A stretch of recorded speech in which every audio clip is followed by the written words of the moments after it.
Renungan kita kali ini berjudul Cara Belajar yang Jitu. Filipi 4 ayat 9 mengatakan, "Dan apa yang telah kamu pelajari, dan apa yang telah kamu terima, dan apa yang telah kamu dengar, lakukanlah itu." Kita belajar 10% dari apa yang kita baca, 20% dari apa yang kita dengar, 30% dari apa yang kita lihat, 50% dari apa yang kita lihat dan dengar, 70% dari apa yang kita katakan dan perhatikan baik-baik, 90% dari apa yang kita katakan dan lakukan. Ini hendak mengatakan bahwa cara belajar yang paling jitu adalah melakukan apa yang kita pelajari. Orang yang belajar berenang tidak cukup hanya mendengar instruksi atau melihat sang pelatih memberikan contoh berenang. Ia harus terjun ke dalam air dan mulai menggerak-gerakkan tubuhnya untuk berenang. Tanpa melakukan itu, ia tidak akan pernah bisa berenang.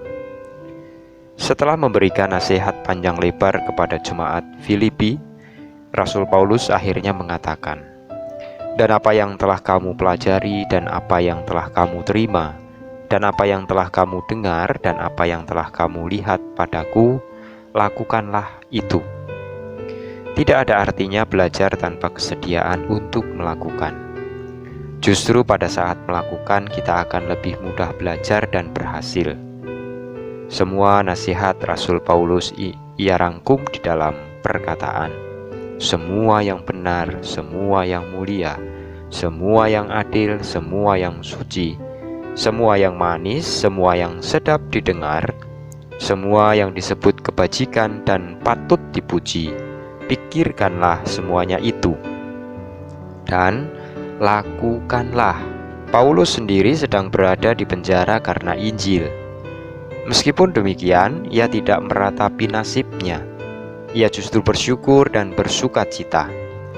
Jadi saat ia menasihati jemaat di Filipi untuk bersuka cita, ia telah membuktikannya. Ia telah melakukan apa yang ia katakan. Teens, maukah hidupmu berubah sehingga berdampak bagi orang lain? Mari kita melakukan firman Tuhan yang sudah kita pelajari.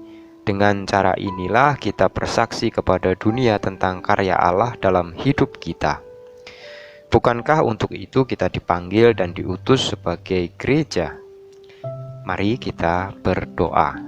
Kami bersyukur kalau pada saat ini Tuhan mengingatkan kepada kami bahwasanya kami harus melakukan firman-Mu di dalam kehidupan kami.